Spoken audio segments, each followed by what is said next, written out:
Okay, I'm gonna run a test and see if this thing's working. What do you think? Testing 1, 2, 3, 4, 5.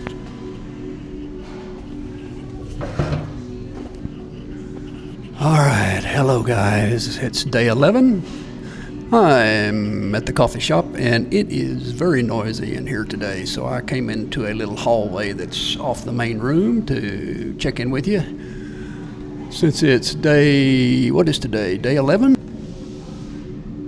You know, yesterday we were talking about the SWOT analysis and how I was going to do a SWOT analysis on my project to raise some money to buy a van and make a transition into living in a van. And so I've started that process. And today I really realized something about myself going through the process. And I began to read some stuff that Jordan Peterson had put out about discovering the strengths that you have, and that's what I was homing in on today in terms of the SWOT analysis. The SWOT analysis, SWOT, talks about looking at your strengths, your weaknesses, which are internal to you, your strengths and your weaknesses, and then the external, you look at opportunities and threats. So today I did a deep dive into my strengths and tried to discover some things about myself in terms of my strengths. Today I realized something about courage and responsibility and how that has changed how I see myself and how I see this whole idea of living in a van. The idea that courage and responsibility go hand in hand. And as I was doing this self-analysis, one thing I discovered about myself is that I am rather courageous and I'm adventurous and I like to take risks. But unless you add responsibility to those traits, you have chaos. So that's what Jordan Peterson taught me today, was that courage and responsibility go hand in hand in order to avoid chaos. If you're just reckless and exhibit courage and take risk and do things that are risky without taking responsibility, then you have recklessness. You have chaos. And so as I think about transitioning into a van and living in a van, like other van lifers that I see on YouTube, what we're talking about here, yeah, it's risky and it takes a little bit of courage because you're traveling alone. But there also has to be a sense of responsibility. And Dr. Peterson suggests that you look back at your life and it tells you a lot about your core beliefs and your core values and your core strengths and your weaknesses. And as I look back over my life, I know that I have a certain amount of courage and I'm certainly adventurous. I like to take risks. I like to travel. I like to do things on my own. But you have to have a certain amount of responsibility. And I was asking this question: what relationship does courage and responsibility have? Because you see so many courageous people who are trying to escape responsibility. They want to get in the van, they want to go on the road, they want to travel, and they don't want to take on any responsibility. They take on risk without any sense of responsibility for themselves or for others. It's all about the thrill. It's all about being alone and all about traveling and things that are rather selfish, and they don't want to have any sense of responsibility. And this is what Dr. Peterson says is recklessness, and it's chaos. And so what I've discovered here as I began to look at this is that for those of us who choose to live on the road and live in a van or an RV full time, we need to have some sort of purpose. We need to have some sort of meaning. It's not only about the freedom of being on the road. There ought to be a reason we're there. And there ought to be some things that we are responsible for. Otherwise, it's just recklessness. So my question to you, as well as to me, is what are we responsible for right now? What are you responsible for? If you're living in a van and you're a van lifer and you're posting on YouTube, that's probably the thing you're responsible for. That's what your responsibility is tied to, is your weekly uppost. What risk could you take to help you actually grow? What part of yourself have you ignored? And I ask myself this as well, because this kind of analysis forces you to look inward and spend some quality time trying to figure yourself out. And so I have to ask myself, what do I feel responsible for? And the way I answered that was myself. I feel totally responsible for my actions. I don't blame anybody. I am totally accountable for everything that I do.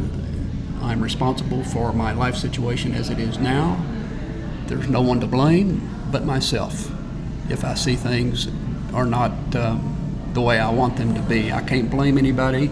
I can't blame any circumstance or any situation. I can only take responsibility for myself. So if you're thinking about this idea of living in a van and being on the road, you're not alone. We all are struggling with the meaning of what we do and why we're doing it. And what I've discovered is this. I'm moving into a van because I have a purpose. Specifically, there are 3 things I want to accomplish. Number 1, I want to post YouTube videos. I want to become a YouTuber, a van lifer on YouTube. Number 2, I want to get back to my art and my photography. I want to paint and draw and develop a portfolio of paintings and drawings based on my travels. And number 3, since I self-publish books on Amazon, I want to continue to do that. In fact, that's the reason I want to travel in the van. That's my purpose, that's my meaning. That's what I want to do, is to fulfill those 3 things. The analysis I've done today, above all, is it's given me the sense that I'm not just hopping in a van and I'm going traveling, but I'm doing it for a purpose. I have a reason. I have a plan. I'm not just traveling in a van. Van life is not just an escape. It's not just a way to avoid responsibility, but it's a mission. You're trying to accomplish something. And I was watching Holly this morning. Holly is a YouTuber, travels in a van. She posted a video this morning that ended her year, and she summarizes perfectly what it means to experience life in a van, and really gave voice to one of the main reasons that I want to experience it. And so I'm going to show that video to you now.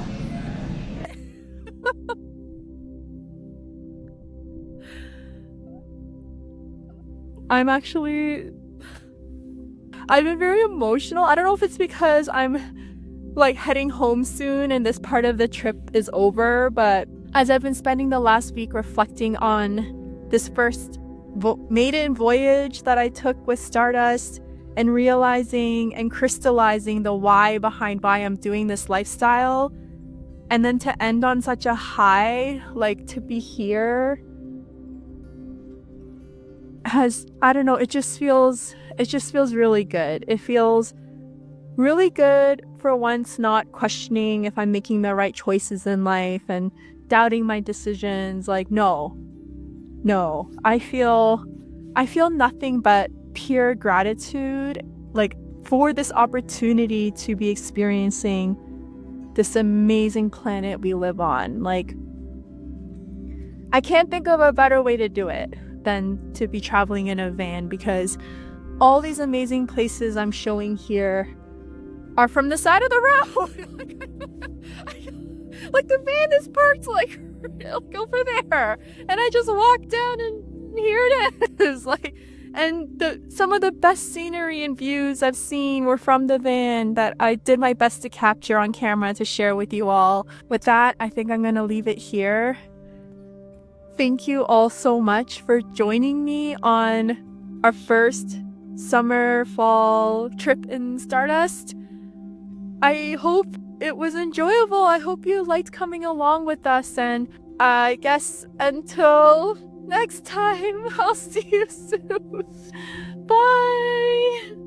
Okay, day 11. is done. I'll see you tomorrow. It'll be day 12, and we'll continue. Tomorrow I will look at my weaknesses. Ooh, won't that be fun? Have a good day. Go out and help somebody, and we'll see you later. By the way, in the descriptions below, I've got a Google file showing you the materials that I used and the outline and the questions that I have from Dr. Peterson that led me through the analysis of my strengths. So feel free to download that below. I'll have the link for you in the description.